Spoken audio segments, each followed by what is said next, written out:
Hey, my name is Ezra Firestone, and I'm here to help you get your first sale on Shopify. Now, Shopify, as you probably already know, is the most powerful e-commerce platform in the world. So having made it to getting a Shopify store is a really good first step.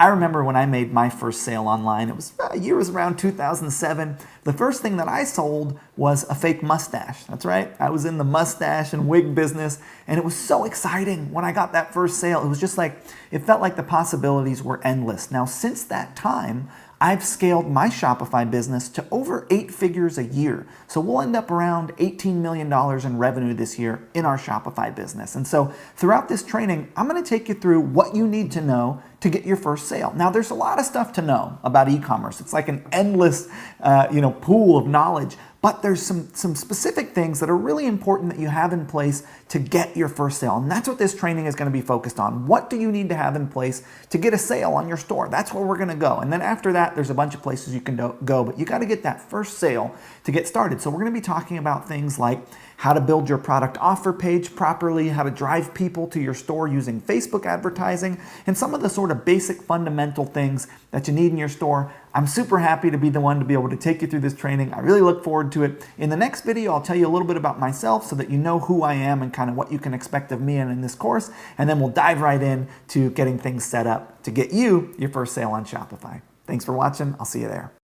Hey, so I wanted to give you a few details about me so that you kind of know who I am and why you should listen to me, frankly. So my name is Ezra Firestone. I'm the co-founder and chief marketing officer at Boom by Cindy Joseph, and I'm the founder and CEO of a company called smartmarketer.com. A few things about me. I own and operate one 8-figure Shopify store that'll do about $17 million this year, and 2 other 7-figure e-commerce brands, one of which is on Shopify. Another one is actually built on WordPress. It's not really an e-commerce platform. I'm a professor at the Shopify e-commerce university, and I'm recognized as one of America's leading e-commerce educators by Forbes, Entrepreneur, Practical E-commerce, and more. And I'm also a consultant to Fortune 500 and 9-figure e-commerce retailers that kind of bring me in when they need some growth or they need a growth strategy. And more importantly, I have thousands of successful students and case studies, so I can help you get more from your store. I can help you make your first sale. This is just some social proof to show you that I actually do this stuff. On the left is one of my Shopify dashboards. On the right is one of my Amazon dashboards. So we do really, really well. So that's me. Now, who are you? You're anyone who wants to grow an e-commerce business. Maybe you're an agency who supports an e-commerce business, or you're an owner operator, or you're a consultant or project manager, or maybe you're just a marketing nerd. You're anyone who wants to make a sale on a Shopify store. Now, our goal with this course is to leverage paid advertising and conversion rate optimization best practices to get your first sale on Shopify. That's what this whole thing is about. Now, what you can expect of me is that I'll be an open book. Everything that I've learned in 11 years of e-commerce is going to be documented and shared, geared towards having you make your first sale. I'm going to make it enjoyable, and I'm committed to your success. And to that end, I will clearly document the marketing processes, strategies, and funnels that you need to be successful and get your first Shopify sale. And what I will expect of you is that you play full out, that you give it all you've got, that you actually implement this stuff, because if you do it, you'll be able to get that first sale that you're looking for. So Ezra here. Thanks for watching. I'll see you in the next video. Hey, Ezra here, and in this video, we're going to look at where we are in the world of e-commerce. And to understand where we are, we have to understand where we came from. And to that effect, I'd like to tell you a little story. Now, I have a history of retail in my family going back generations. My great-grandfather was a trader in Kolomaya, Russia. So what he would do is he would take a horse-covered wagon and he'd take it 7 days' journey to Vienna, where he would purchase bolts of cotton and wool. He would then take that cotton and wool back to his hometown and trade it for leather.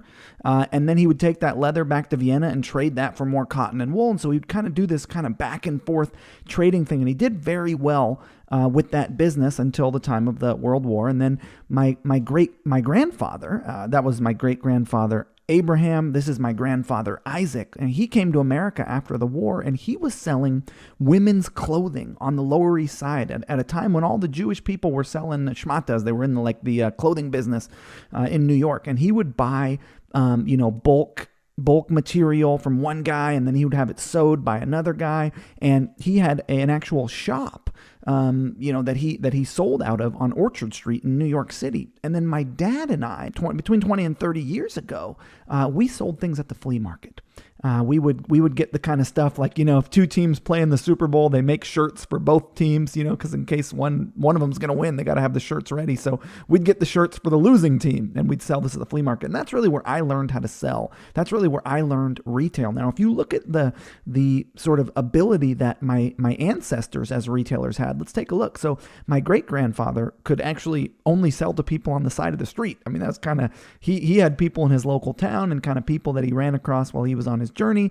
And then you have my grandfather, this is Isaac now, and he actually had the traffic of Orchard Street. So he had like the visibility available to him was the people who came to Orchard Street. And then my dad, Jack, and I had everyone who was at the flea market, right? So people would come to the flea market and that's who we could sell to. Well, today I do the very same thing that my family has done for generations, except for I build my shops online. I'm doing the same thing we did at the flea market, except for I'm building my shops online and I'm not geographically limited. I can sell to anyone in America. In fact, I can sell to anyone in any first world nation. So check this out. When I got started online in 2006, 2007, this graph is showing 2008. I got started around 2006, and 4% of total retail transactions were done online, meaning of all the transactions that happened, only 4% of them were happening online, from the bag of chips you bought down at the grocery store to the thing you ordered on Amazon. Now, up to 2014, that doubled. So it was growing 15% year over year, and the number of transactions that happen online has doubled to 8%. It's still holding strong at around 9% now, meaning of all the transactions that are happening, still only 8.5% are happening online. Now, it's projected that by 2019, it's going to double again. So the market is just getting bigger. It's a great time to be selling things on the internet. And the reason is that the millennial generation, which is my generation, are coming into their prime spending years. And they don't have any kind of hiccups around shopping online. Whereas the baby boomers didn't really want to put credit cards in online because they'd purchase things mostly over the phone. When they were buying from stores that weren't local. And so now that the millennial generation is coming into their prime spending years, they've grown up shopping online. That's one of the reasons that online spending is continuing to increase. The next is that Generation X, Generation Y, and the baby boomers have sort of crossed the chasm. So they're totally willing to purchase online now. There's no more hesitations. And we live in a bit of a social economy. So people like to see and see things that their friends are doing. And it's a lot easier to share products and share experiences through the internet. And so we're seeing a lot of product recommendations happening, which is driving online spending. And then there's mobile consumption of the digital world, meaning people are literally on the internet way more than they were now that they can carry the internet with them.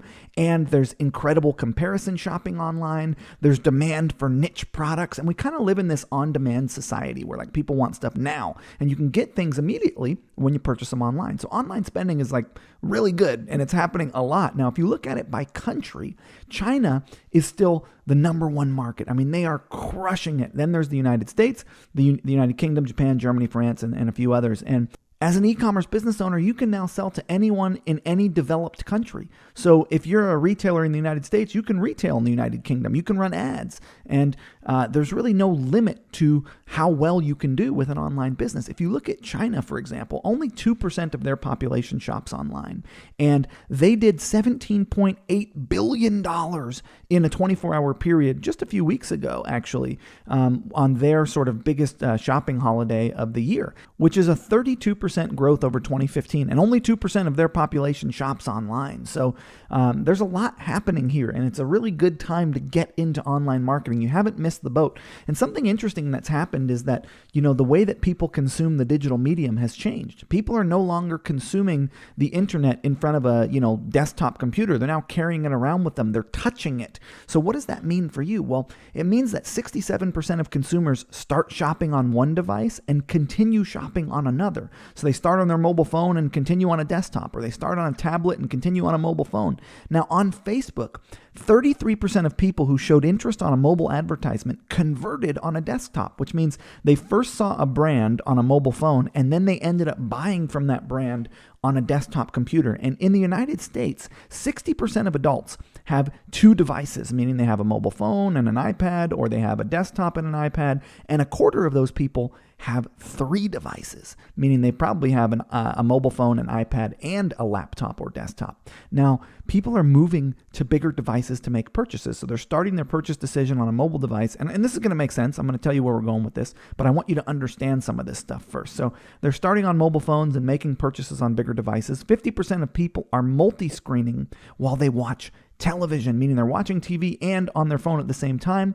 The thing about the mobile world that we live in is that it comes with fragmentation, meaning people are consuming content from a number of different channels. The average person has 194 plus channels they consume from, meaning they're getting their information in Gmail, they're on YouTube, they're on Facebook, they're on Instagram, they're on Pinterest, they're on Yahoo. There's 194 different channels that they're consuming content on. And Facebook and Instagram, and this is where I'm really going with all of this, Facebook and Instagram account for more time spent on mobile phones than the next 10 channels combined. And as you will see throughout this training course, that we're going to build with these things in mind. We're going to take the frame of trying to mirror people's user behavior. So basically trying to communicate with people where they're at. If we know people are hanging out on Facebook, we want to communicate with them there. If we know how they consume content, we want to set up our content in the way that's most consumable, as you'll see in this course. But that's kind of where we came from. We came from a society of people that, you kind of needed to be in a local area to sell something, and the internet has really changed that. It's allowed us to reach people all over the world in an instant. It's pretty incredible. It's a really special time. We're the first generation of people who's had access to this, and there's not a lot of us who are paying close enough attention to actually, leverage it to benefit our communities and benefit our families. And so I'm really excited that you're taking this training program with me, and I'll see you in the next video where we will continue to dig into how to effectively make sales through your Shopify store online. See you there. Hey, Ezra here, and in this video we're going to talk about mission, story, and purpose. And the reason we're going to talk about that is because the faceless e-commerce store is dead, and I want you to be successful with your e-commerce brand. And what you have to understand is that the days of slapping up a store with a bunch of random products and not having a story about who you are and who your brand is are over. You have to connect with people, and you have to tell a story about who you are. You have to know your differentiator. You have to tell your customers who you are, and you have to have a core story that you tell about your brand. And that comes down to branding, tagline, and ethos. I'm going to give you some examples for your brand that you can kind of use as inspiration. So how do you come across to your customers? Do you know what aesthetic appeals to your market? Do you have a tagline that tells your story in one sentence? And do you know what emotional response that you want to elicit? So I'm going to give you some examples, and I want you to put this together for your brand. So Everlane.com, they're a phenomenal fashion brand. They're online only. They're differentiators. So the thing that they do different is that they offer high fashion at transparent prices. So you have to know, what are you doing different than your competitors? Who they are and who they're targeting is sort of young, hip, techie disruptors. Their story is radical transparency. So that's the story that they're telling, is hey, we're being super transparent about where this stuff comes from and its cost. The aesthetic that they have for their brand is sort of pared down, simple, clean, elegant, and their tagline really kind of tells their story in one sentence. Know your factories, know your costs, always ask why. And the emotional response that they're trying to elicit in their customers is that of revolution, join a cause. Now, Boom by Cindy Joseph is my brand. Our differentiator is pro-age messaging. Everyone else is telling an anti-age story about how age is bad. We take a different approach. So we've got a different message than everyone else in the marketplace. Who we're targeting is women over 40. Our story is actually a personal story about the public figure behind the brand. So the story of our brand is Cindy Joseph. It's a great way to do a brand, is to have it be based around someone's experience. Our aesthetic is also pared down, simple, clean, elegant. Our tagline tells the story of our brand in one sentence. It's about women, it's about beauty, it's about time. And the emotional response that we're trying to elicit is also revolution. Now, the next example is Koyuchi. They're a online furniture store, and they sell bedding and stuff like that. And their differentiator is that they're green, they're eco-friendly, and that their products are minimally processed. Who they're targeting is environmentally conscious women. Their story is nature to home, and their aesthetic is kind of forest, handmade, pure, clean. That's kind of what they're going for in how they look online. The tagline says, nature comes home. So that's tells their story. It's one sentence. So it tells their story in one sentence. And the emotional response they're trying to elicit is mindfulness. So have this baseline content about your brand together. It's going to affect kind of your ad copy. It's going to affect the images that you create. It's going to affect your product offer page. And we're going to be getting into things like product offer pages shortly, and before we get into actually how to advertise our brand. But you have to understand what your differentiator is as a brand, who you're trying to target, what your story is, what your aesthetic is, what your tagline is, and the kind of emotional response you want to elicit in a prospect. So make sure that you've got this list down and that you're kind of working with it as you create your store and as you create your brand and as you create your messaging. Thanks for watching. I'll see you in the next video. Hey, Ezra here with you, and in this video, we're going to look at our core store architecture. So our goal is to generate a sale, but we kind of need to have an infrastructure of what our store and what our brand is before we can drive people there and try to sell them stuff. So in general, your store is going to have a home page, and off of that home page, you're probably going to have collections or store pages for your products, and then you're going to actually have product offer pages that lead to a shopping cart. Now, you might also have more informational pages like about us, contact us, things like that, and you might have a content blog that you use. So this is what our home page looks like, and you can go to boombycindijoseph.com or befriendlyskincare.com to see some of my brands. Then we have a collection page here that kind of lays out all the different products in our store. We also do blog content, so we put out a piece of content once a week and we send it out to our subscribers. More importantly though, we have the product detail page here, which is the actual offer page, your product offer page, where people are going to be going to purchase your product. And then we've got more informational pages like, privacy policy, about us, contact us, shipping information, all the sort of informational pages that people need to know before they buy from you. Then we have a shopping cart experience, and then a checkout and a thank you page. And these are all really easy to build inside of Shopify. It's really good that you're on Shopify because Shopify makes it so easy to modify via themes your cart page, your checkout page, your post-purchase thank you page, etc. So the most common e-commerce sales funnel that I see and that people are using to be successful looks like this: an advertisement, and in our case, we're going to be focusing on video ads because those are most profitable for us, that leads directly to a product offer page. So skips the home page, skips the category page, goes directly to a product offer page. From there, a user can click add to cart and check out and buy from you. And so what we're really going to be focusing on in the next couple of videos is how do you create winning product offer pages? Because in order to get a sale, you've got to actually convince someone to buy from you. And there's a lot of stuff that goes into persuading someone to do business with you. You've got to show them why they should buy from you. You've got to tell them about the benefits of your product. So we're going to dig really deep into the product offer page in the next video. And that way, when we actually go and begin amplifying our brand and sending visibility to it, we will have a page that will actually work. So thanks so much for watching. I'll see you there. Hey, Ezra back with you, and in this video we're going to talk about the most important page in your entire sales funnel. No matter what your sales funnel looks like, whether you're using pre-sale engagement pages, whether you're just linking directly to the offer page, which is by far the most important page in your sales funnel, the product offer page or product detail page. This is it. These are the most important pages on your store. The prospect is almost there. This page just needs to push them over the edge. So they are interested enough to actually check out the product. So you want to make sure that this page is set up for conversions. And there I go quoting myself again. So the question is, traditional versus long form, which is better? Now, the traditional page is what you'll see on the left, more of a traditional e-commerce page where you've got sort of the hero shot and a carousel of images and then sort of tabbed product information. That's more traditional e-commerce. And then on the right, you'll see the long form page, which is more sort of long form left-right content. Now, the truth of the matter is it doesn't really matter because the elements on the page are the same. Now, I'm a big fan of long form product offer page, but the key here is that it doesn't so much matter which kind of page you use, whether you use traditional or long form, as long as you have the proper elements on that page. So let's talk about winning offer page elements. What elements do you want to have on your product offer page? Well, you want to have multiple high quality product images for sure. You got to show the product in use. You got to show the product, show people that it looks good. You also want to have a well done product description with headlines, bullets, stuff like that. Tell good stories, mention the features and benefits.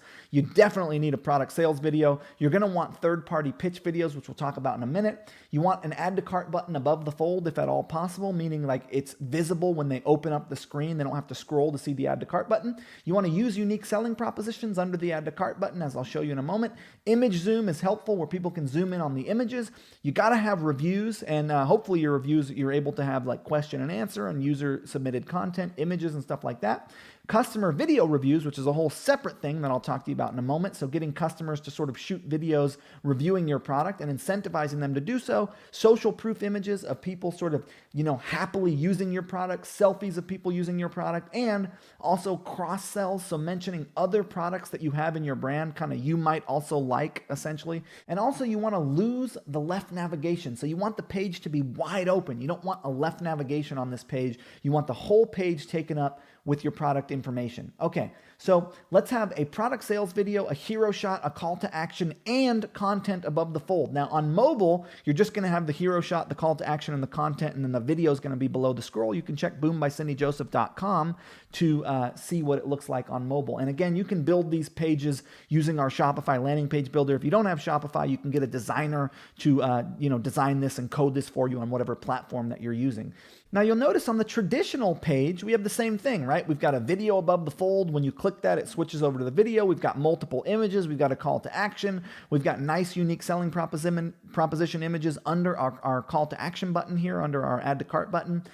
We also have third-party pitch videos. On both ways we lay out our pages, we use third-party pitch videos.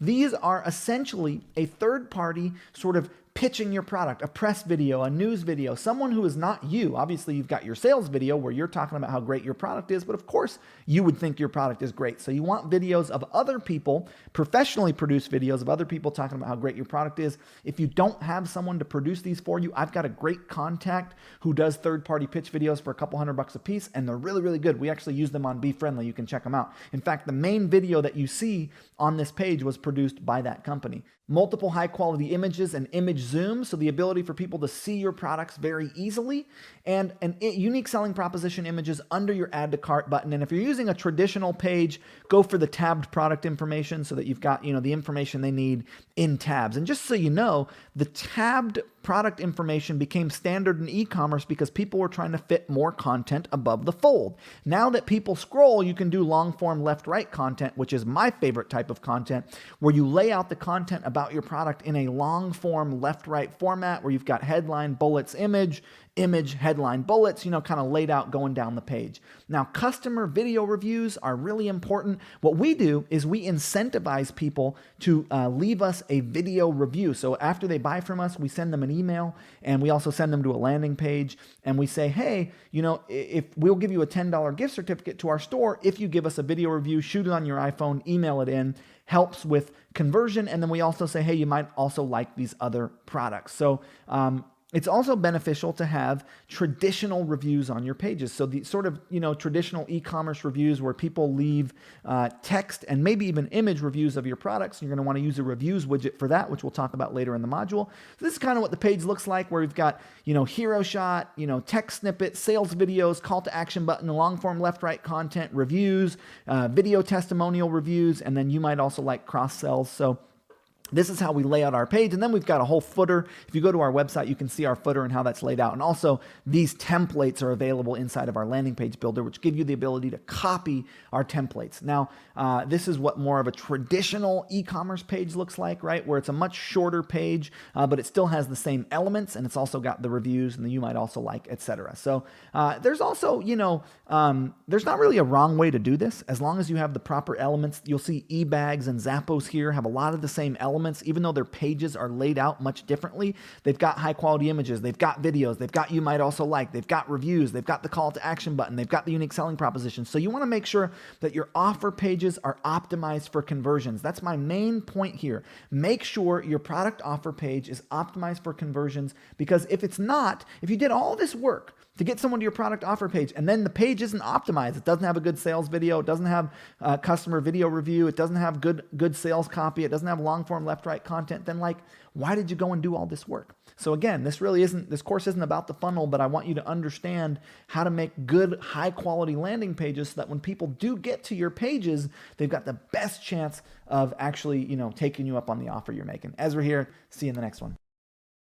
Hey, Ezra here with you, and let's talk about the third-party applications that we plug into our store to make our store work better. So there's some sort of must-have third-party applications. You want a reviews widget, you want exit intent, you want a landing page builder, and you want the ability to do cart abandonment. And those are sort of the ones that you gotta have. And we'll talk about a few others as well, but without these, you're not gonna convert as well as you could. So the reviews widget, you want the reviews widget to have a simple integration to your e-commerce store. You want it to be mobile responsive so that it looks good on mobile phones. You want it to be customizable so that it looks the same colors, so that it is the same colors as your store. Hopefully you can modify when it emails people and asks for reviews.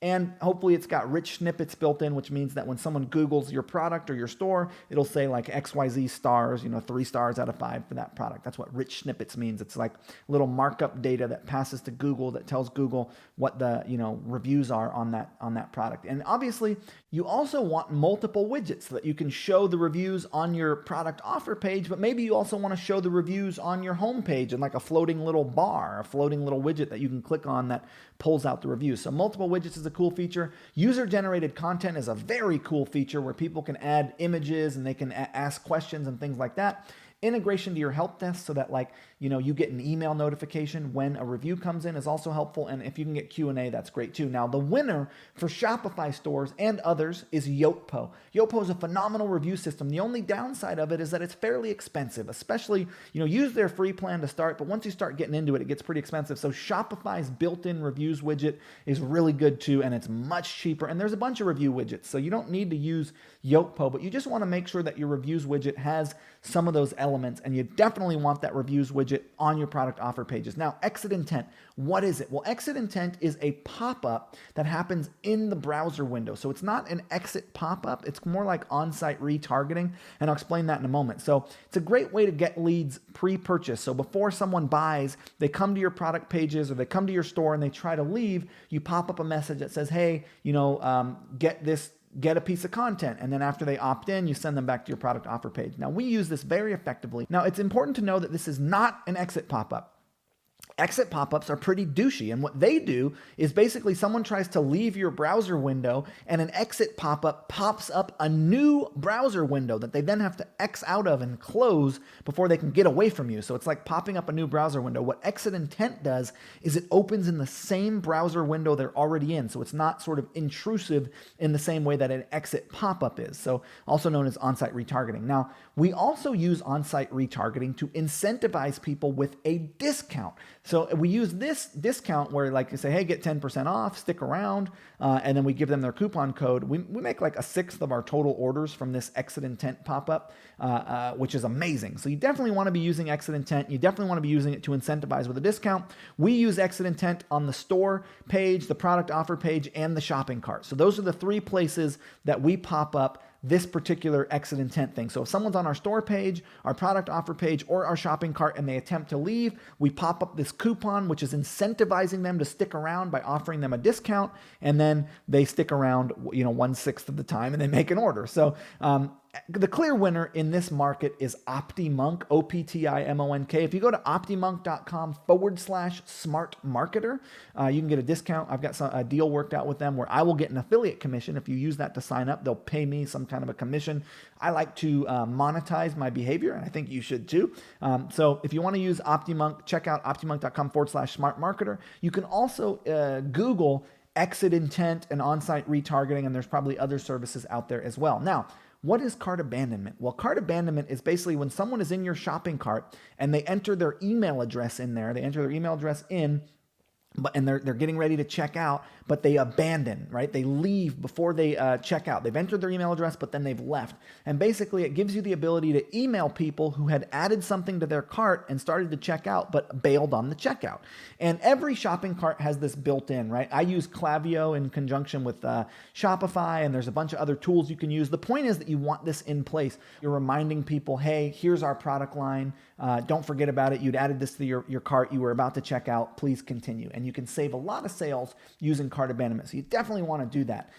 Now, what is a landing page builder? What a landing page builder is it gives you the ability to replicate high converting landing pages. And it also gives you the ability to quickly deploy landing pages. That's sort of more of the main functionality of it, is it kind of allows you to very quickly and easily deploy landing pages.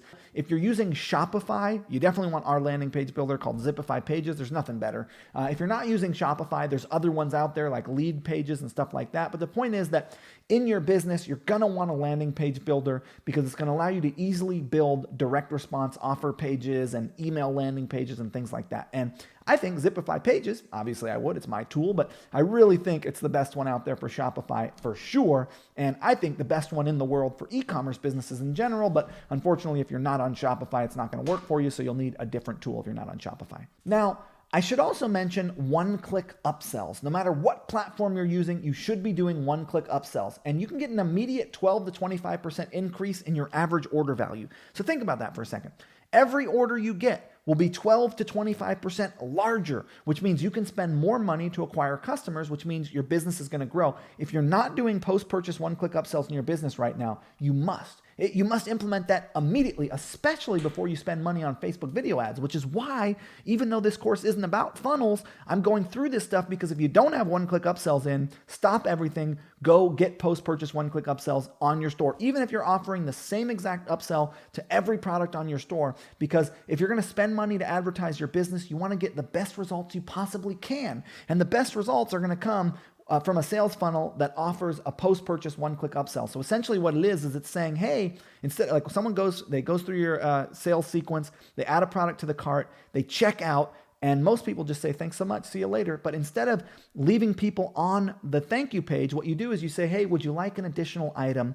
Add it to your order with just one click. And they can click one button and add a relevant product to their order. And then they go to the thank you page. And it happens post-purchase, right? It's after they check out, moving and before the thank you page. It's a really, really great strategy. OneClick Upsell is an application by my apps company, Zipify, that works for Shopify stores.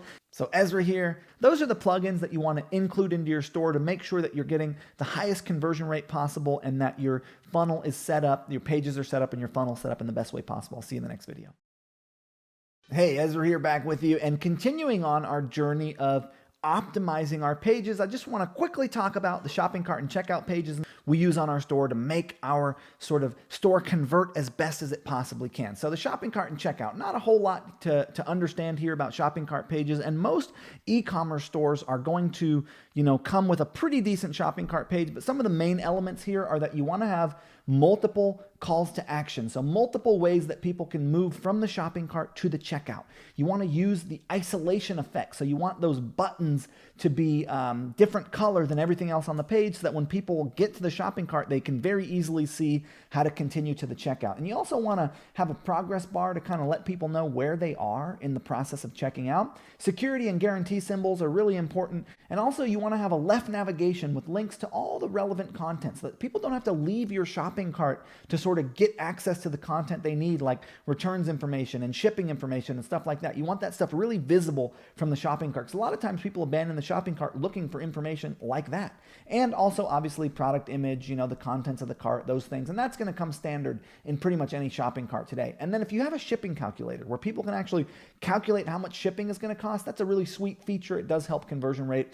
And then I like to have the ability for customers to log in because we get a lot of returning customers. So you don't need customer accounts, but it is a good thing to have. So as you can see here, we've got our left menu where people can get access to the information they need. We've got the multiple checkout buttons that are using the isolation effect. So it's the only time you see that specific color on this page. We've got our progress bar and we've got our security symbol. And we've got a little comment box, and obviously you can see what products are in your cart. So that's our shopping cart. Here's a Crate and Barrel. They're great e-commerce advertisers. And then Zappos. So you can kind of see that a lot of folks are doing similar. Both of these folks have the multiple calls to action. They've got some of these same elements. So you want to add those elements onto your shopping cart page. Now your checkout is pretty straightforward, and most of the time you can't actually modify checkout very much. Like most checkouts are pretty static. So like Shopify doesn't give you a whole lot of room to modify the checkout, and that's okay. It converts quite well. So congruency, it's got to look like the shopping cart they were just in. You want to have multiple payment options, Amazon,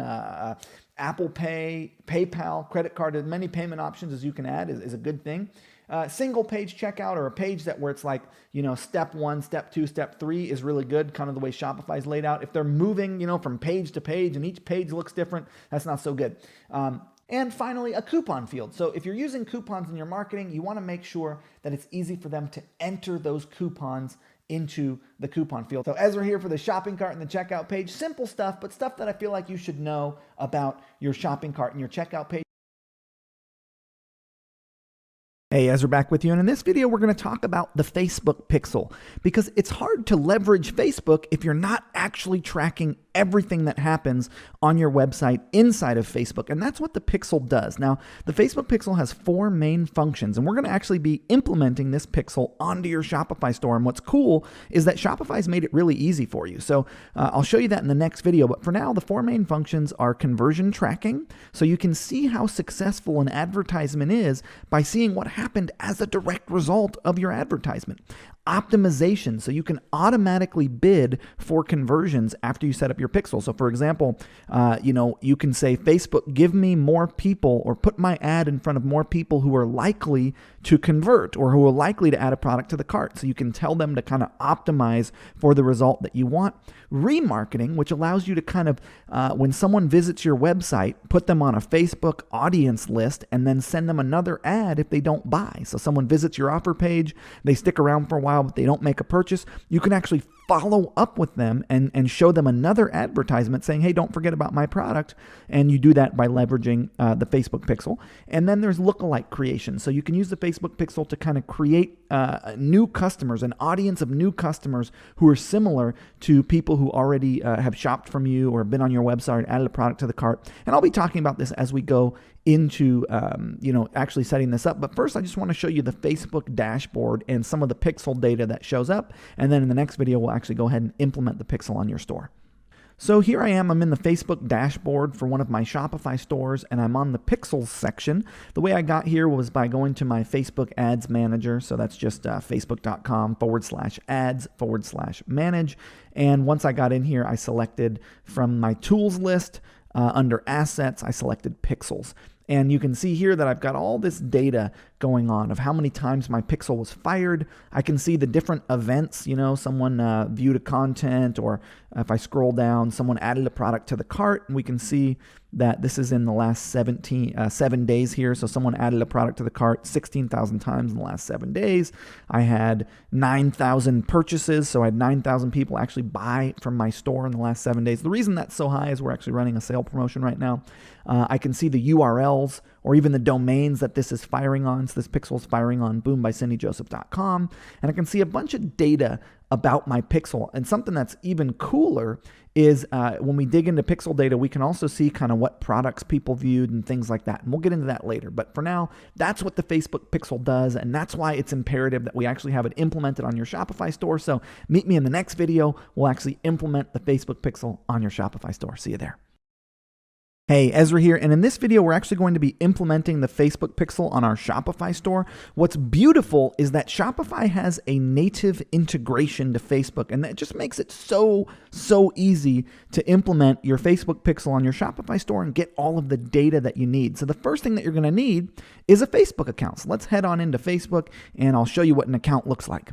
All right, so here I am inside of my Facebook account. You can see we spend a lot of money with Facebook. We're averaging around $10,000 a day in ad spend right now, and we're returning many times that in sales on our store. I went to business.facebook.com/ads/manage. business.facebook.com/ads/manage. And that's where you're going to want to go to actually create your Facebook account if you don't have one. Most of you have a Facebook account. So once you have a Facebook account, what you want to do is from the drop-down menu, this is a Facebook advertising account, click on All Tools and then Pixels. Now, when you do that, you'll either need to create a pixel. If you need to create a pixel, there's going to be a big button saying Create Pixel. But if you already have a pixel, what you want to do is get the pixel ID. So this is the pixel ID right here. It's going to be up here on the top right-hand corner once you enter into your pixel dashboard. So you want to copy the pixel ID from your Facebook account, and then you want to come into the back end of your Shopify store. Now, from the back end of your Shopify store, you want to click on Online Store under Sales Channels. And when you do that, it's going to pull up a sub menu, and then from the online store submenu, you want to click on Preferences.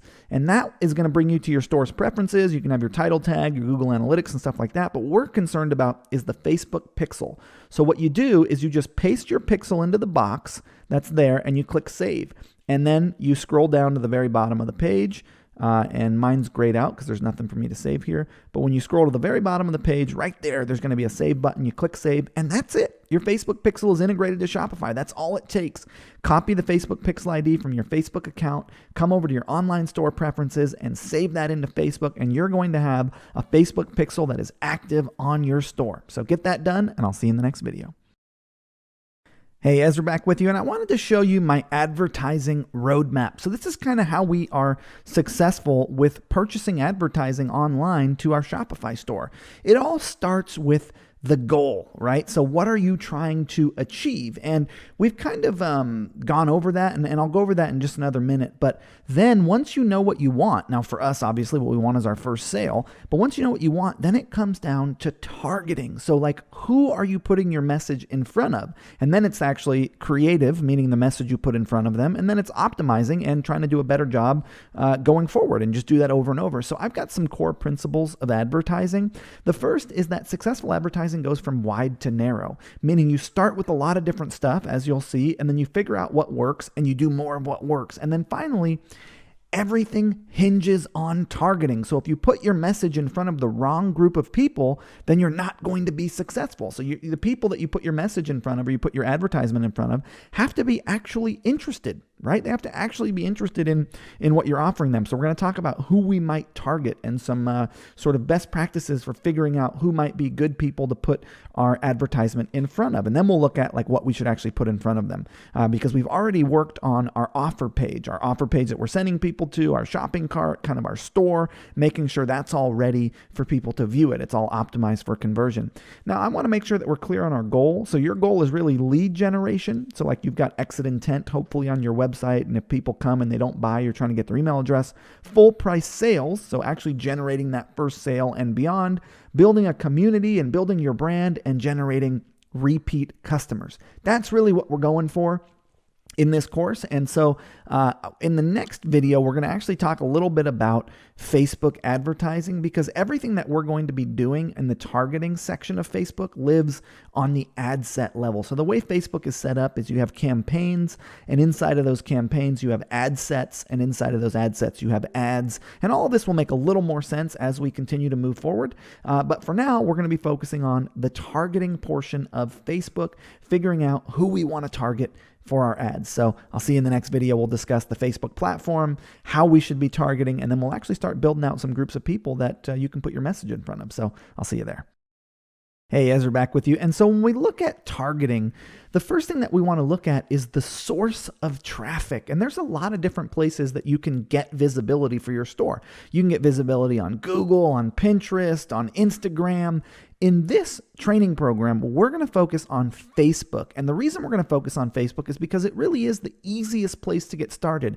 They have the best self-serve ads interface, meaning it's the easiest to use than of any place that you can purchase visibility for your store.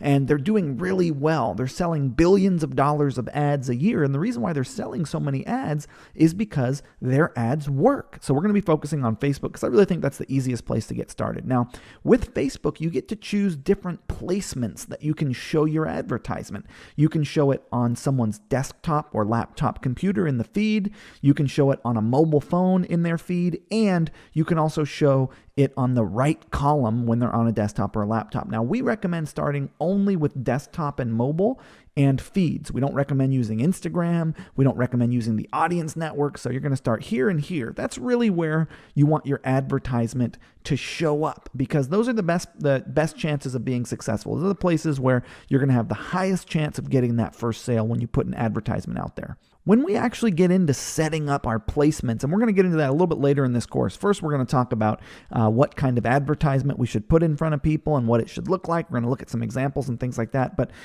when we actually go in to set things up, one of the things that Facebook's going to try to do is have you say, all placements, automatic placements, but we don't really want that. We don't want Facebook to just put our ad anywhere they want. We're going to actually want to come in here and edit these placements. We're going to actually want to come in and edit the placements and have Facebook only show us on the Facebook feeds. So rather than having Facebook show our ad on Instagram, on the audience network, on the right column, we are only going to be visible on desktop and mobile phones. And I'll show you some other cool little ways of targeting and things like that when we get into targeting. But I wanted you to know that the place we're going to be putting our ads is going to be when someone is on a desktop or laptop computer or mobile phone. That's really the only place we're going to be showing our ads. So all that being said, I just wanted you to know that we're using Facebook. We're going to be targeting people on feeds, meaning their desktop or laptop computers or mobile phones. And in the next video, we're actually going to start looking at who to put our advertisement in front of. I'll see you there. Hey, Ezra back with you, and we're going to start actually thinking about who we might want to put an advertisement for our product in front of.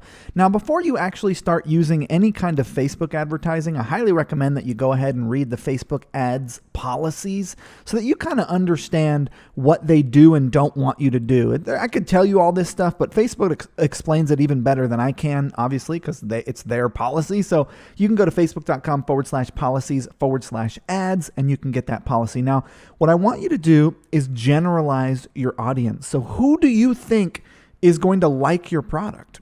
Who do you think are the most likely to buy your stuff? And I made a worksheet for you. I call it the who what worksheet. So like, who are they and what do they like? And using these two, using the who, you can set the demographic information, as you'll see in the next video. And using the what, you can set the interests and precise targeting. So basically, I want you to go through this worksheet. Who are they? Okay, maybe they're mothers of children with acne. What age range do they fall in? Maybe they're 30 and older. How much do they earn? Do they have children? Are they in a relationship? What location are they in? New York, California, all of the United States. So who are they? And then what are they interested in? What news do they consume? What television shows do they watch? What websites do they visit? Which products do they purchase? What other brands are similar to your brands? You know, what stores do they shop at? What food do they eat? So go ahead and make a who, what framework. You can copy down the questions from this video and make that framework, and then meet me in the next video where we will actually leverage that framework and that data that you came up with along with Facebook Audience Insights to build out a couple audiences of people who we might target for our ads. So I'll see you there. Hey, Ezra here with you, and in this video, we're actually going to begin building the audiences that we want to create to put our message in front of. So these are the groups of people who are actually going to be seeing our advertisements. Now, from within your Facebook dashboard, what you want to do is click this drop-down menu, and you'll notice that under Plan, you have this tool called Audience Insights. And I wanted to quickly show you Audience Insights because it's another powerful way to get ideas of people who might be interested in buying from you. So you click on Audience Insights, and it's going to launch a tool that you'll be able to leverage to kind of see data on groups of people in Facebook. Now, it's going to ask you, do you want to start with everyone on Facebook? You can just click yes. And what you can do then is here on the left menu, you can say, I want people who are 30 or 29 and older and who are men. So let's just, assume that's potentially your demographic. Now, Facebook is going to say that's 46% of all of Facebook in general. Everyone on Facebook, 46% of them are over 29 years old and male. And then it's going to say 22% of those people are 25 to 34, 28% of those people are 35 to 44. And then you can see information about them. For example, different fan pages that they like. So, these men like National Rifle Association or Dos Equis or the USCCA or Ted Nugent, right?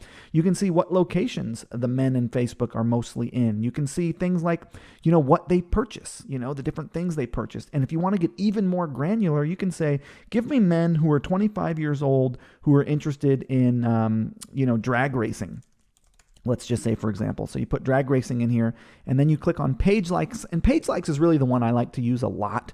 You can see that people who are guys who are 29 and older if they like drag racing, they're going to like the Murder Nova fan page or the Street Outlaws fan page or the Farm Truck, AZN fan page. And what I like to do is leave Audience Insights open while I'm building out the groups of people that I want to put my message in front of. And I actually want you to build out 5 different audiences that you might target on Facebook to see who might buy from you. So basically what you're going to do is leave this open, and in another tab, you're going to go into your Facebook dashboard. You're going to click on the drop-down menu, and you're going to click on audiences. And audiences are the groups of people that, you can build out a whole bunch of different types of audiences. People who've visited your website, people who've watched your videos, things like that. But for now, our goal is just to get one sale. So we're not really worrying about retargeting and things like that. We're really just worrying about that top line visibility. So for getting new people to know about you, what you want to do is create what's called a saved audience. So from within audiences, you're going to click the drop-down menu, and you're going to click on saved audience. And this is going to be a group of people that you're going to save into your audiences section so that you can then target them later when we're actually setting up an advertisement. So I'm going to call this audience targeting 1. I'm going to call it men. I'm going to call it USA, and then I'm going to call it motocross. Or no, I'm going to call it drag racing because we're doing drag racing. So I'll do drag racing 1. So I like to name these audiences so that I know, okay, this is men, it's the United States, it's drag racing interests. I'll even sometimes do things like 29 plus because that's the age range we're going for here. There we go. So what I want to do now is I can leave it in the entire United States. That's a good place to start, but you could also narrow down. You could say maybe I want people who are in Texas, or I want people who are in Florida, California, New York, Pennsylvania, some of the bigger buying states. I'm going to change the age range here to 29 plus. And in general, if you're selling stuff on Facebook, 30 years and older is kind of the market that has more money than people under 30. So it's a good to target people above 30 in general, as a general rule. I'm going to select men. And then here under detailed targeting, I get to put in some of these interests that I think people are interested in. This is where the information from your who, what framework comes into play. So, basically people who you think might be interested in your product. So for example, here I'm now back in the Audience Insights tool. I put in 29-year-olds and older. I put in drag racing, and I've got some of these fan pages. So Murder Nova is a fan page. So I'm going to copy Murder Nova, and I'm going to paste that into the interests. And not every time will the interest that you find in Audience Insights show up here in your saved audiences, but most of the time they will. So I'm going to select that. And now what we can see is that there are 710,000 men who are 30 plus in the United States who are interested in Murder Nova. I think that's really too big of a group for you to start with, because the goal is to get your first couple sales. And so we want to start with sort of a little more whittled down, more smaller or niche groups of people who we've got a better chance of converting from. So what I like to do is narrow the audience. So I want people who are interested in Murder Nova and also interested in another fan page. For example, let's grab Street Outlaws here. So now I'm saying, Facebook, give me men who are 30 plus, who live in the United States, who are interested in Murder Nova and are also interested in whatever this other one was. Doesn't look like it copied. Street Outlaws. Let's just copy that, paste it over here. All right, looks like it is showing up. And now when I scroll back up here, I can see that's only 160,000 people. So that's about right. Between 50 and 200,000 is where we want this to end up. Any smaller than 50,000 is probably a little too small, although it can work. I have audiences of 20,000 people that work really well. So if you really, really wanted to get even narrower, which might be too narrow at that point, but let's try it. Let's grab this fan page and see if we can say they must also be interested in this thing. Whatever this fan page is, farm trucks. Let's see how big that is. 130,000. So look at that. So basically we've got men who are 30 plus who are a fan of Murder Nova, Street Outlaws, and Farm Truck and ANZ, which are all fan pages that people who like drag racing are into. So if I had drag racing products, I would totally target this group. So I'm just going to save that. And what I like to do actually is come up here and say, drag racing -1, because I'm probably going to do another drag racing one, 29 plus. And then all I do is I click create audience. And now in my audiences section, I have a T1 targeting 1 men, United States, drag racing interests, 130,000 people. Now I'm actually going to delete that because I don't want it to save into my audiences, but I'm going to now create another one just so you can see. I'm going to go saved audience. And this is going to be targeting 2. It's also going to be men. It's also going to be, and this time I'm going to go just New York. just New York, and maybe New York and California, because those are good states for selling stuff. So New York and California, and I'm going 29 plus, and I'm doing drag racing interests too.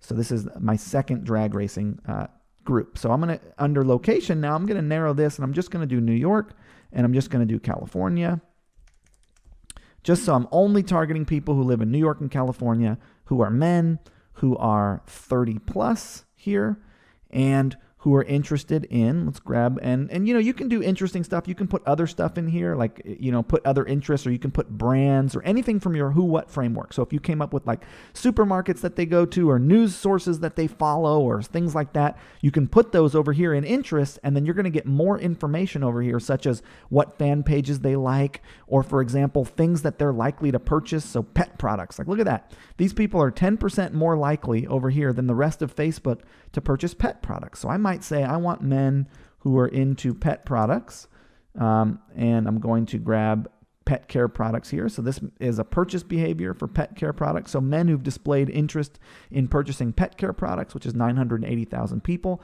And then I might mix it up and say, I also want men who, and I come over here to page likes, like Gearheads fan page. So I'm going to grab that fan page and say, okay, they purchased a pet product, and then I'm going to narrow the audience. I always do this. It's called stacking interests or stacking behaviors. And here we go. Here's another fan page called Speed Society. So I'm going to say interested in pet care products and a fan of the Speed Page Society fan page. And that's 15,000 people. Now, the reason it's so small is because it's just California and just New York. But hey, look, that's 15,000 guys who are 30 plus, who live in California and New York, who've shown interest in pet products, and who are also fans of the Speed Society fan page. So while I can't spend a whole lot of money, I probably can spend like $10 a day advertising to this group.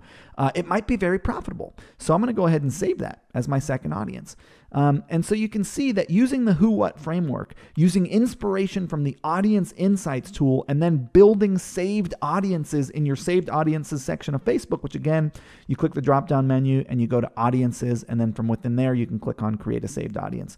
And what I want you to do is create a minimum of 5 groups of people that you think might be interested in your products. So go into Facebook, play around with audience insights, find some fan pages or some purchase behaviors or any of this information that Facebook's giving you about the group of people who you think might be interested in your products, and build out some saved audiences that we will then use when we actually build out our advertising. Now, before we build out our advertising campaign, we need a video to put in front of people. So I'll see you in the next video where we'll talk about what kind of video advertisement you might want to use. Hey, Ezra here, and this is the first of 2 videos on videos. Now, I really do think it's important that you leverage a video to advertise your product in order to get your first sale, because if you just have an image of the product kind of leading over to the product offer page, it's really not as dynamic. There's not as much going on. It's not as engaging for people. So it's a lot harder to get that sale than if you have a video that kind of shows the benefit of the product that you're selling. Now, like I said, most funnels that I see look like this. Video advertisement to a product offer page, then to the shopping cart and checkout. And earlier in the training program, I told you about some ways to optimize your product offer page and optimize your checkout by doing things like offering OneClick Upsells. So here's a few examples of videos. This is a cool video here of a guy. It demonstrates the ownership benefit of the product really well. It's like a beard bib, so you put it on around your neck and you stick it to the mirror when you're shaving, so that you don't, leave a bunch of stuff on the sink, a bunch of hair on the sink if you're shaving, and kind of upset your wife or your girlfriend, and then it leads to a product offer page about that product. This is a video here where it's kind of a cool video. It's literally just a customer testimonial. So it's one of their customers being like, man, I really love this product. It's awesome. And then it leads directly to their product offer page. This video was cool. It actually was leading to a Kickstarter page, and it really just showed the benefit of the product. It was just a video, had no sound, no music, nothing. It just showed that this electric skateboard drive could fit on any skateboard. So it was kind of like a GIF of different skateboards. It was really cool. Led to the product offer page, which in this case was Kickstarter. These guys did a great job of showing the benefit of their product, where it showed kind of what the product could do for you. It was sort of one of these selfie sticks that makes it look like the video is flying around. It was very cool. Led to a product offer page. These guys sell shorts. They've got video of people dancing around in their shorts, and then it goes to their product offer page. This video was kind of cool, and don't worry, I'm going to actually tell you what I think should be in your video. I just wanted to give you a couple examples first. This video was kind of cool. It was more of a story-based video. It was one of these tags that like you put on stuff and then you can find it later if you lose it. And he said, hey, I'm going to put this tag on this bike and then I'm going to let the bike get stolen. Then I'm going to track it down. And the whole thing was on video. It was really a very engaging advertisement. And then here is a video for a food box, basically, and it shows you kind of the food that you would get. It kind of shows you opening the box, the food looking really fresh, again, and then it led to an offer page. But just demonstrating the ownership benefit of the product is a really important thing in these videos, even if they're short. Now, I happen to be a fan of longer videos, but we'll talk about the different styles of videos in a moment here. Now, I want to give you some statistics on why videos are so important. 64% of all internet traffic globally is video consumption. So people love to consume videos. On average, products with a video on the offer page have 88% more time spent on that particular offer page. 50% of users who watch a video on their mobile device use them to decide on product purchases. So half the videos being watched are in relationship to some kind of a sales funnel. Product videos are watched 60% of the time. 3 out of 5 people will spend at least 2 minutes watching a product video. And shoppers who view a video are 100%, 74% more likely to purchase. So they really, really work. And that's why we want to use them as our ads. Now, when people ask me kind of where's the holy grail of product video examples, I would say Kickstarter. Kickstarter videos are so well done. If you go to Kickstarter and you look at like the top most funded Kickstarter campaigns, you'll see really incredible ownership benefit, story-based product videos. And that's the kind of video that you need. So what is the best video? Well, what makes a really, really good video is it shows the product in use, it displays the ownership benefit, it tells a good story. It includes social proof, meaning it includes people saying other than you, like customer testimonials or proof of the product working. It overcomes objections. So it has people kind of think, man, I really want to buy that, and overcomes whatever objection they might have to making that purchase. And there's a strong call to action in the video saying, hey, go ahead and purchase this. You can get a discount. Check out our offer page. So that's really what's in a great video. And in the next video, what we'll do is we'll actually break down some videos that are out there that people are actually using to sell their products.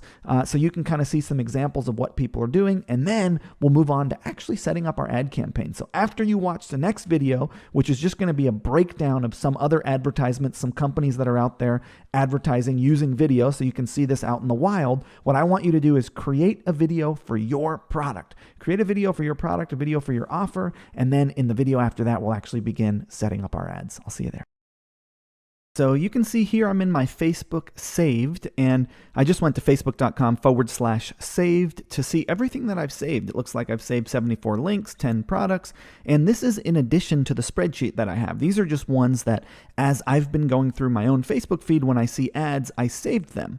And so I'll just go ahead and take a look at some of these and walk you through them. So the first one that we have here is from a company called Glossier, which is a company that advertises to me. I have a makeup brand.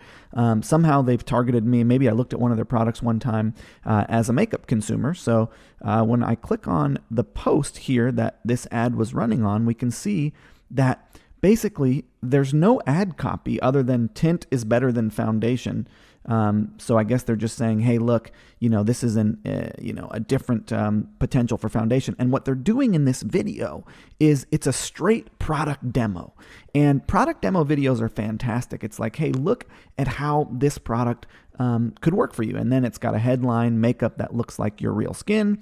And then it says perfect skin tint comes in 5 super sheer shades. And they're showing you the ownership benefit of the product. And they're showing you people being super happy. And I'm sure this is targeted at young women because there's young women in the ad. And they're showing you that it works on all skin tones. So it's a really nice little 45-second ownership benefit product demo ad that starts with an image of the product. Now, there's a ton of social proof on this ad, 363,000 views, 1,500 likes, 67 shares, tons of comments, 157 comments. So it looks like they're running this ad to a lot of different people, and they're using this same ad unit in a bunch of different places. Now, my guess is that this links right to a product offer page.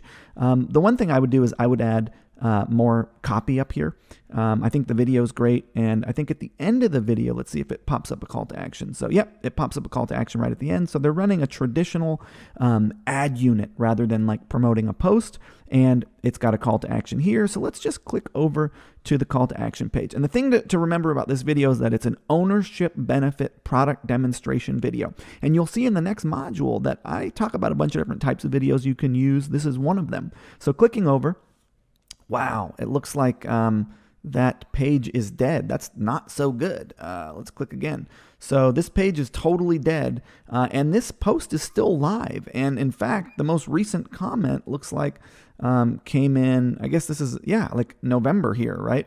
So I guess their offer page here is totally dead, which isn't so good for them. Maybe what they were doing was running a redirect. It looks like this was going through a redirect link, and that redirect died. And that's a good thing to note for yourself. If you're ever using redirect links, something to kind of click over from your ad unit over to a certain offer page rather than linking directly to your site. The reason you would do that would be so that at some point in the future, if you wanted, you could have this ad link somewhere else, right? It doesn't have to link, you can essentially later, at a later date, change where this ad unit links. Well, it looks like in their case, being a big company as they are, they just totally forgot to update this redirect, I guess.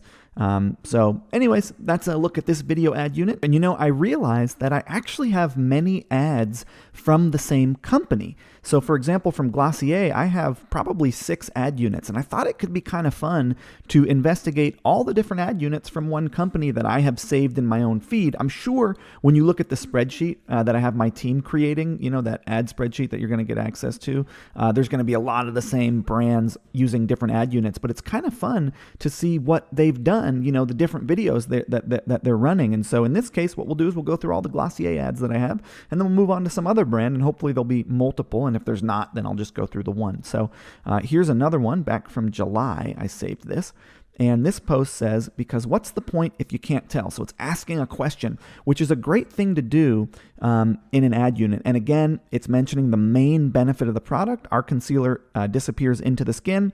Try our stretch concealer. And then when you resume the video, again, this company seems to be really using their ads. No audio here, by the way. There's no music or anything. And they're using their ads. It's mostly demonstration, right? It's essentially product demo videos. This is a straight up product demo video. Hey, here's what this thing does. Here it is in use. Check it out. And it's a real short little, 30-second video, 15-second video, actually.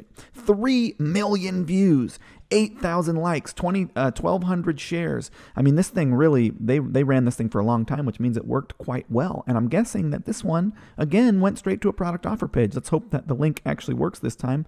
No. Wow. I guess what they're doing is when they set up a new ad, they're literally just killing the links on their old ads and not having them go anywhere, which is a really terrible idea.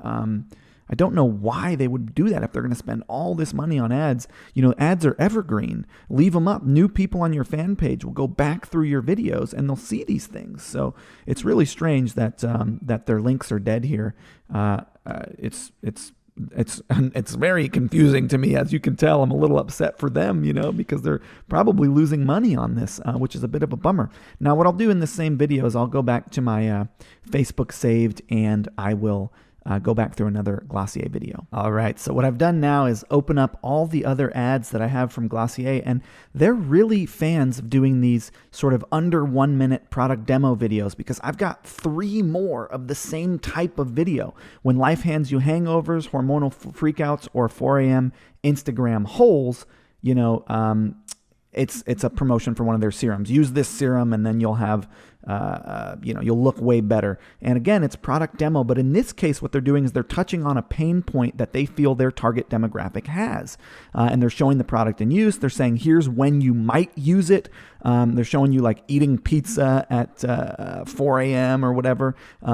And blemish control. So it's really about the ownership benefit of the product, and then the pain points that the customer is feeling, which is an important thing to touch on, in a video. It's a really well done, highly produced video. You can stop stealing your mom's serums, and I'm guessing that the link is broken on this one as well. Let's take a look. Oh, check this one out. This one actually goes to a product offer page. Nice, and it's out of stock. So I won't really break down this product offer page too much, but we'll move on to the next post here they have. That's actually the same one. Here we go. And a lip gives you that soft look, minus blemish spotting. Again, straight up product demo, how you might use this product. Comes in the 6 most important shades. So basically their entire advertising strategy seems to be benefit-driven videos direct to product offer page. And these are just old school e-commerce detail pages. They're done pretty well, nice carousel of images, headline, content, variant selector. They have a subscription option, which is cool. And then they've got some long form left-right content. This is really nice here where it shows you the shades and what they might look like on you, some good product photography. So these pages aren't bad. And then this is another promotion for the type of lip color that they offer. Lip stain look, lip balm feel, so benefit driven. Again, probably linking directly to that same offer page. Looks like it does, yes. And then another video. So they're doing these little 15-second ownership benefit demonstration videos. And their direct calls to action. Now, one of the things to take a look at in relationship to this is their price points are fairly low, right? So it's like an $18 price point here for one of these sticks, which is an impulse buy. So they can afford to have really kind of simpler videos. We're going for an $80 purchase price, which means we need to be a little bit more long form in our content. It's not as easy to just kind of pick something right out of our shop and buy it.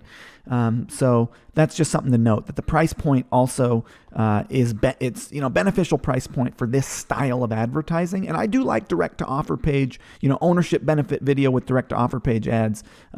Those are cool and they work well, especially for impulse buys. So this is a breakdown of Glossier's video ads. Hope you enjoyed that. And here we have an ad unit by actually one of my Blue Ribbon Mastermind members.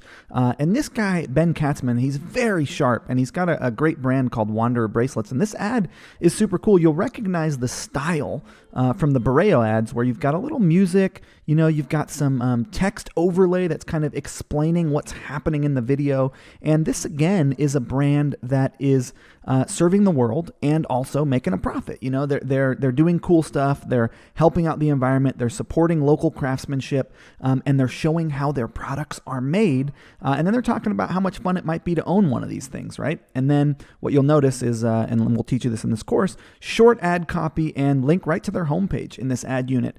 Bracelets with style and substance. These handmade bracelets are changing a village in Bali. Here's where you come in. And then when you click this, I wonder where he's linking to. Now, Ben is a very smart marketer, and you can tell so because his ad unit, and you can't actually see the URL here, but it's got his UTM codes, so he's actually tracking this particular ad unit, and it's linking to a category page. Now, his site is done very, very well. Now, Ben is going directly to a category page. He's got a opt-in pop-up for 15% off the first purchase right when you land on the page, which is a really great strategy, having a pop-up overlay right when someone lands on your page to collect an email address, because it's great to get a lead, obviously, because then you can follow up with them.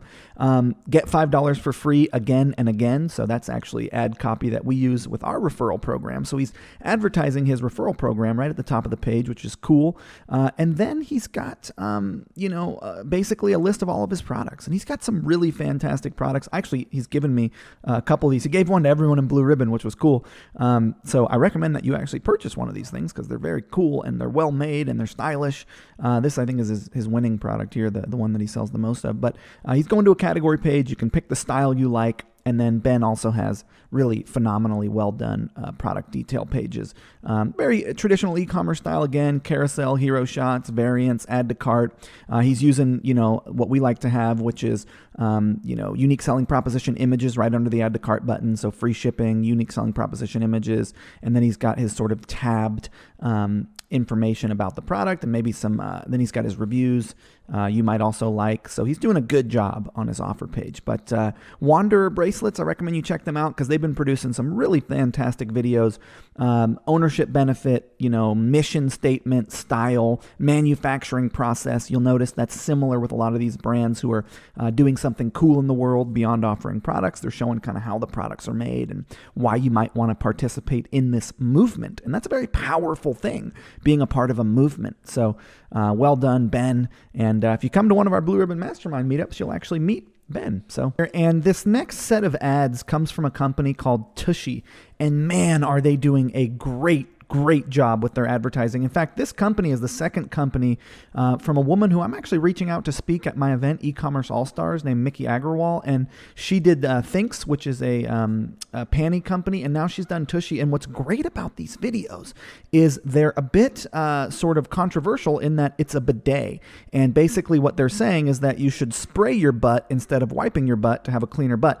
And it says, save your bum, save your water, save the world. This butt spray will change your life. So videos that are kind of funny and also a bit controversial tend to do really well. And in this video, it's like little 15 seconds, it's saying you don't need toilet paper anymore. So it's kind of saying, why isn't there a better way to clean your butt? And then you turn this little handle and it's sort of, it's an interesting video. And then it goes right to an offer page. And then they followed up with a video that kind of breaks down, hey, if you're still wondering about Tushy. So this is sequenced marketing, you guys. It was a top line video kind of getting the idea of a bidet out there. And then a second video being like, hey, here's how it works. And they literally just walk you in there.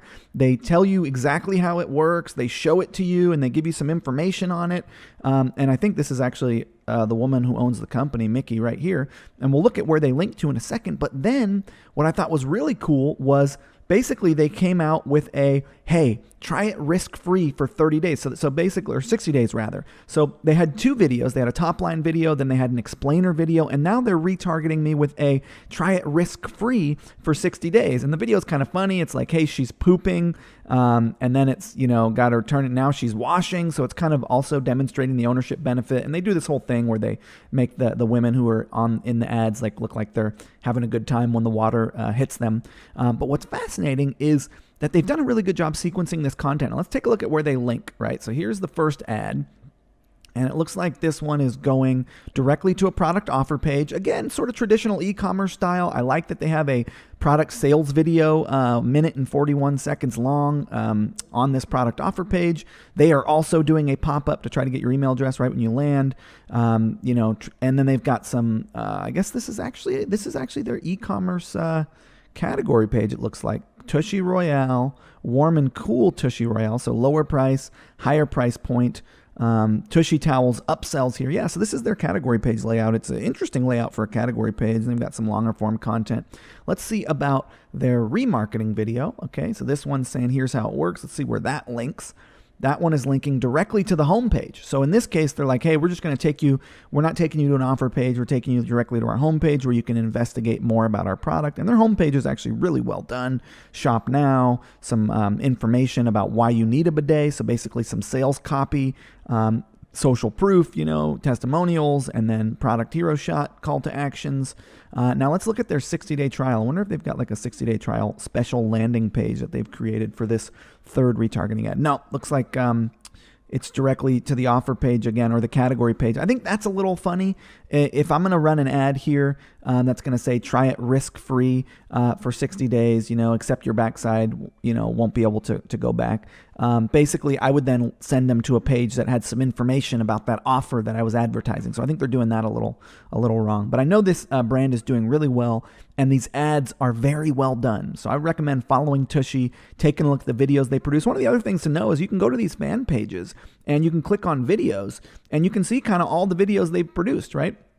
You won't necessarily see all their ad videos, but you can see a lot of their content videos. And one of the cool things is if you scroll down and you see like which of their content videos has the most views, you can see maybe the ones that they've amplified. So this one's got like 12,000 views, means they probably put a little money behind amplifying that, considering that they don't have a ton of fans and all their other videos are just getting a couple hundred views.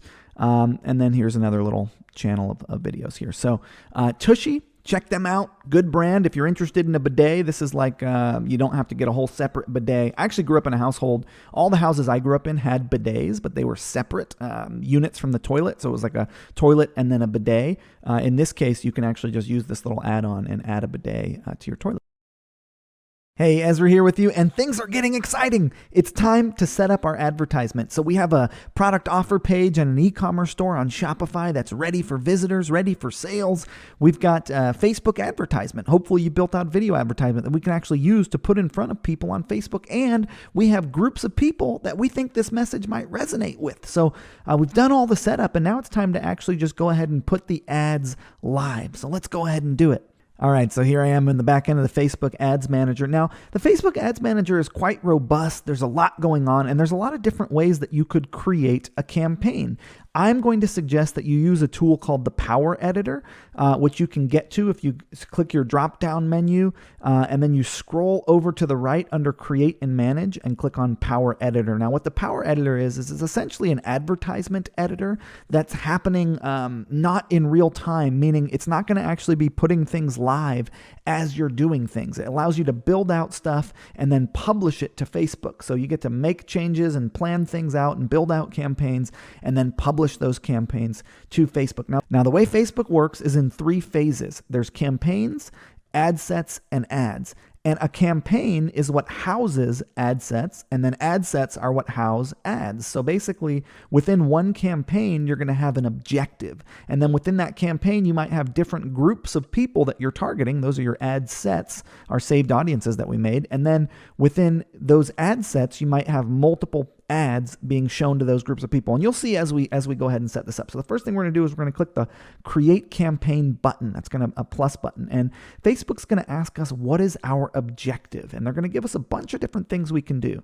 Now, we implemented the Facebook pixel on our Shopify store. And we did that so that we could track people who are adding products to the cart, people who are visiting product pages, people who are buying from us. And so what we want to do is get more of those people. So we're going to tell Facebook that we want to increase conversions on our website. So that's what we're going to tell them as the objective, to increase conversions on our website. And there's a bunch of these objectives. This one works the best for e-commerce. If you want to get that first sale and you want to advertise an e-commerce business, the objective that you want to choose for your campaign is to increase conversions. Then you get to come down here and name the campaign. I'm going to call this Video Ads Test 1. So this is your video ad campaign, and it's your first test. Now you could name it anything you want. What you name it doesn't really matter. That's just what I'm naming it for this video. Then you're going to click the continue button, and now you get to actually begin setting up your first ad set. Now within the ad set, there's a bunch of things, right? There's the conversion event that you want to optimize for. Facebook has a really fancy, cool little dashboard here on the left menu where they make it real easy for you to set up new campaigns. So the top of our campaign, we set for a conversion objective. Within this actual ad set, which we're in now, we get to tell Facebook what objective we want them to optimize for. And if you have a Shopify store, there's going to be people who viewed content, there's going to be people who added a product to the cart, there's going to be people who initiated checkout, people who added payment information, who purchased from you. Now, if you don't have any of this data yet, that's okay. You can still choose one of these events. It'll be red because it won't have actually happened yet, but that's okay.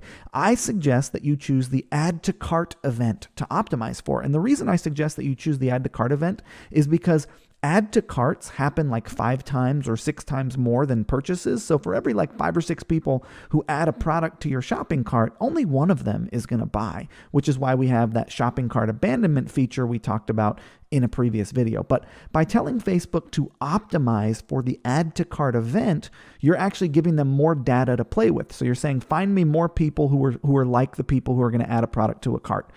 So the reason it's better is because it happens more frequently. So that gives Facebook more data. If you say, find me people who are going to purchase, they have less data to work with, and it actually works less effectively. So this is called optimizing for a middle of funnel action. So for example, this is an action that's taken in the middle of a sales process, and that's why we're optimizing for it. So it's an add to cart event. Now, as you scroll down, you get to choose who you want to target. Now, what we did previously was we created some saved audiences. So you can select the drop down from use saved audience, and you can pick one of your saved audiences. So in this case, I'm going to go ahead and pick one of my saved audiences, maybe home and garden. So what you'll notice is that that's going to then modify this audience group here, and it's going to say it's now 45 and older, United States, women with these 2 behaviors. It's a stacked behavior interest, and there's 2.3 million people on that list. Now, you'll notice that my audiences are much bigger than what I suggested for you, and that's because I'm spending a lot more money per day. So as you ramp up and spend, you might try testing bigger audiences. But to get that first sale, I think a smaller audience is appropriate. So as you scroll down, this is where you get to modify the placements. And again, we're just under one ad set now. So we've only created one ad set, or we're in the process of creating one ad set. And we're going to actually do more. We're going to duplicate this ad set and change the targeting after we set it up. But we'll get to that in a moment. So the next thing we want to do is edit the placements. So you click edit placements. Again, we don't want to show up on the audience network. We don't want to show up on Instagram. And we want to click the drop down next to Facebook and uncheck the right column box, because we only want to show up on the Facebook feeds, mobile feed and the desktop news feed, because those are our best chances of being successful. Now, as we scroll down further, we get to choose our budget. I'm going to recommend that you start with $10 a day per audience group. That's a good amount of money to spend and get some idea of who's going to watch your video and who's going to click on your ad and things like that. So $10 to $20 a day per ad set is a great starting budget. So I would suggest that. And you're going to leave all of these other settings the same. The schedule, the optimization, all this stuff you're going to leave the same. And now you get to name this ad set. So we're going to call this ad set targeting 1 for you, because you would have selected targeting 1 up here when you selected your saved audience, and we'll just say video ads. And then you click the continue button, and that's where you get into actually setting up the advertisement itself. This video is getting kind of long, so I'll meet you in the next video where we will continue the setup of our first advertising campaign. I'll see you there. All right, so here we are, and we're continuing the setup of our campaign. We've chosen our objective, we've set up our first ad set, and now we want to build out our advertisement. And we're going to use a single video. So there's a bunch of different advertisements you can do: single image, a slideshow, a canvas, which is kind of a fancy thing for mobile, carousel. But the one that you want to do is a video. That's the one you have the best chance of success with. And what you get to do is click this upload button and actually upload your video. Now, I already have some videos in my video library, so I'm going to go ahead and just choose one of the videos that I already have in here and click select. And Facebook's going to begin actually uploading that video. It'll take a few minutes. And then you get to choose a thumbnail. So whatever thumbnail that you want to represent your video. It's not super important because most of the time the video auto plays in someone's news feed, or you can upload your own custom thumbnail. Now, Facebook's going to recommend some aspect ratios for your video. So, 16:9. This is what, if you turn an iPhone sideways, it'll shoot in this format here. But I'm sure your video is a good aspect ratio if you had it produced by yourself or someone that you know, or a professional. So choose your thumbnail, and as you scroll down, now you get to actually edit the captions. So basically, these are the things that are going to play on mobile when the sound is off. So when someone starts watching your video on mobile, it just starts playing for them. The captions are going to show up until they click on it to turn the sound on, which you really want to have these on your video. They're a big help. So you click the edit button, and what Facebook's going to do is they're going to automatically transcribe it. It's really funny what they put in here. It doesn't actually, transcribe very well. So what you want to do is listen to the video, and as it goes, as you'll see, I'll just play this and turn off the audio. You get to modify what's in these boxes. So actually go ahead and translate it as it goes. And that way, what's going to happen is that your video will have really nice captions when it plays on mobile. So you're going to want to go through and do this video translation thing, and then click the Save to Video button to get those captions onto your video. Now, as you scroll down, now you get to see an actual example of what your ad is going to look like on Facebook. I'm going to actually zoom out a little bit so you can see this a little better. So here you can see what the ad's going to look like on Facebook. What you want to do is choose your Facebook fan page. You can see this is the Ezra Firestone fan page, but since this video isn't for Ezra Firestone, I actually want to choose a different fan page. Now, what we're seeing on the right is what the ad is going to look like. This is the desktop news feed. Here's what it's going to look like on a mobile news feed. So what I want to do now is put the URL of my offer page into this field. So this is where you're going to be directing people. Once this video ends, or they click the link in the video or underneath the video, it's going to take them to your product offer page. So this is where you would put a link to your product offer page. So I'm going to grab a link to my product offer page. I'm going to paste it in there. Now, you'll notice what happened when I put in this product offer page. Facebook dynamically inserted a headline and some text into my ad unit. Now, I really, really don't want them to do that because that's not deliberate. It's not a deliberate headline. It's not deliberate text. I actually want to write custom content that relates to this video for the headline and text field, which I've done. I'm going to paste in here now so you can take a look at it. Right. So the text field here on the left shows up above the video, and you can see I've got, incredible story about Cindy Joseph, who's the public figure behind my brand. And then I've got a link to our offer page right here again. So you would say, check out the product here. And that way, while they're watching the video, they could click the link in the text above the video. And that link is also on a mobile phone, right, to click over to your offer page. So I always like to have 2 sentences of text, and I like to have a link to my offer page above the video. Then below the video, I have my headline, shocking story of the silver-haired model. And then I have this call to action, learn more. I recommend changing that to shop now so that people are framed properly, so that they know when they click this button, it's time to shop. So I changed that call to action to shop now. So now someone could click on this link right here, the headline. They could click shop now, or they could click this link to get into the offer page, to click over from Facebook to your product offer page. Now, as we continue down, you'll notice there's some advanced options. You can pretty much get rid of, you don't have to put anything in here. That's advanced stuff. But what I do want you to make sure is that your pixel is tracking, that this thing is lit up in green, and that Facebook is going to track your pixel on this ad. Now, you'll also notice that when the video ends, we end our video with a customer testimonial, whatever you select up here for shop now is going to show up, and that's also going to be clickable to the website URL that you put in for that ad. So when the video is actually over, they can also click it and it will take you to your product offer page. And I recommend not ending your video with an outro animation. A lot of people like to do these outro animations, but I like to have it cut directly to the call to action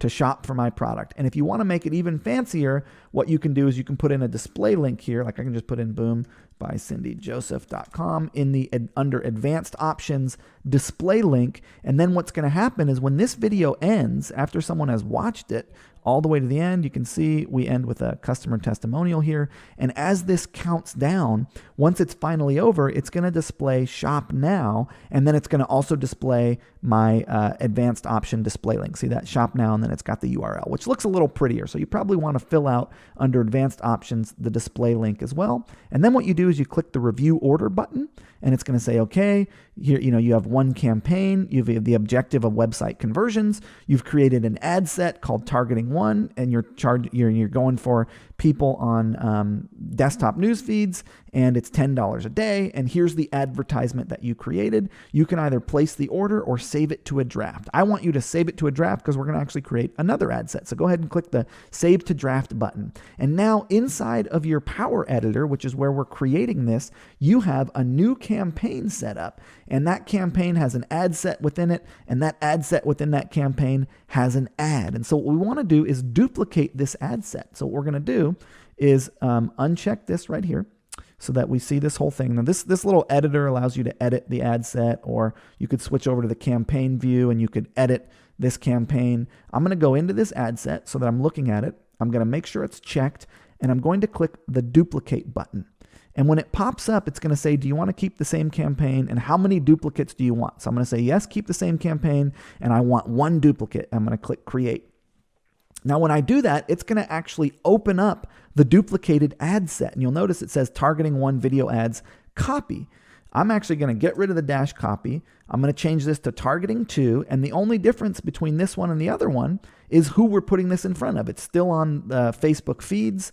It's still optimizing for add to cart. It's still $10 a day. What we're going to do is we're going to select one of our saved audiences. We saved 5 audiences so that we can target our advertisement to a different group of people. So I'm going to go ahead here and I'm going to select targeting 2, which is what we say, targeting 2. This is the drag racing one we said, 15,000 people. So that's all set. So basically, within this particular ad set, when I duplicated it, it also duplicated the advertisement, right? So now I'm going to come in here. I'm going to edit the ad name, which is going to be called Creative 1 Targeting 2.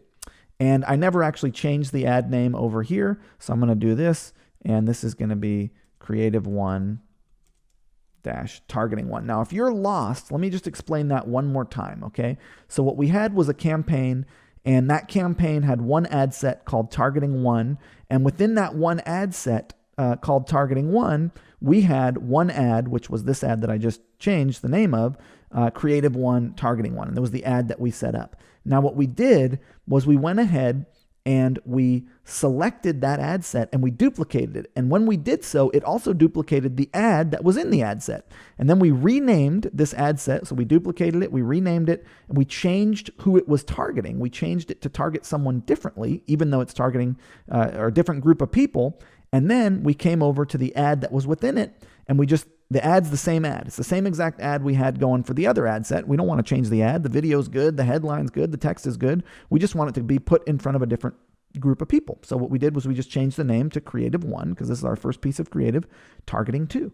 And I want you to do that for all of the saved audiences that are within your budget to run. So basically go ahead, create a campaign, create an ad set, create an ad, and then duplicate it and target a different group of people at about $10 a day for each one. That'll give you, and then put it live. Then when you're ready to go, you click review changes and you're going to actually upload that live to Facebook.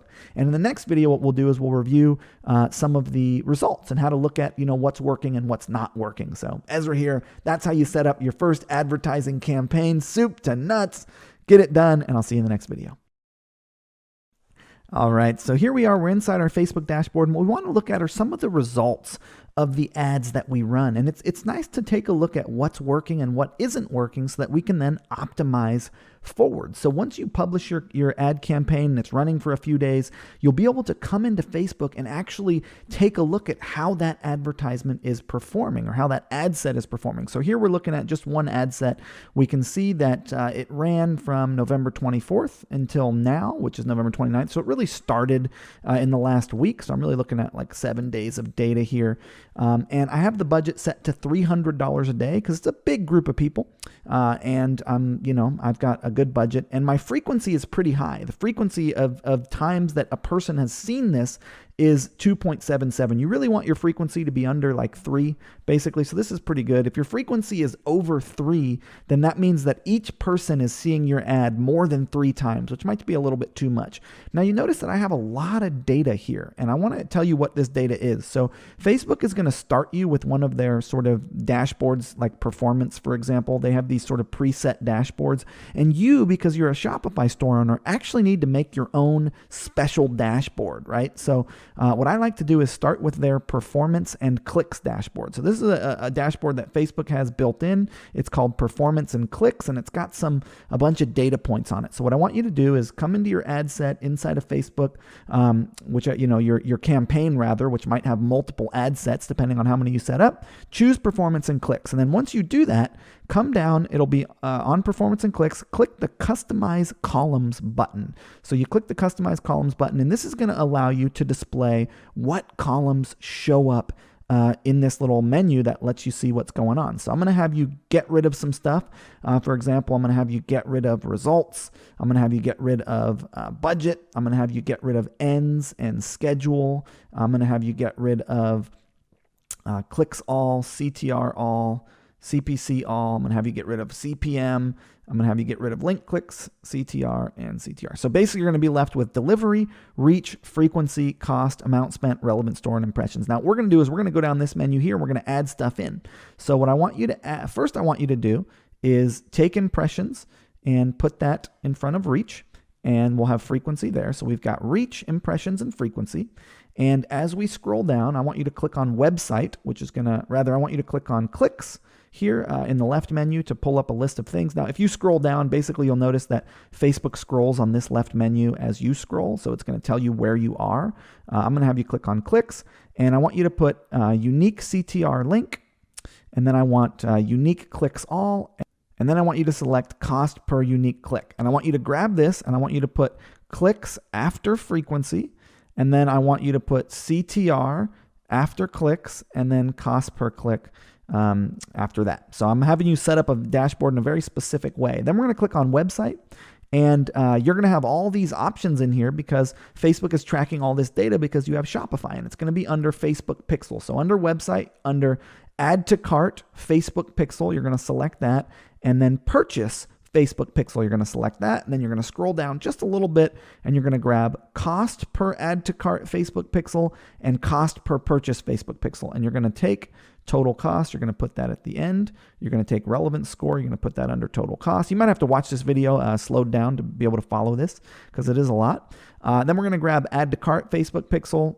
and then cost per add to cart Facebook pixel, and then purchase and cost per purchase. And we'll put amount spent at the very end. We'll actually just get rid of cost. So this is our dashboard that has all of our information that we need. Delivery, reach, impressions, frequency, unique clicks, unique CTR link, cost per unique click, add to cart, et cetera, et cetera. I'm going to walk you through what each of these are. So click the apply button, and that's going to actually have that dashboard show up in your window. And then what you want to do is click this drop-down menu, and there's going to be a save button next to this custom dashboard. So you want to save it so you don't have to build it again, and you can call it Custom Shopify Sales Dashboard and save. And now you have every time you come in here, no matter what ad set you're looking at, you can look at your custom Shopify sales dashboard, which is going to give you all the information that you need about how that advertisement performed.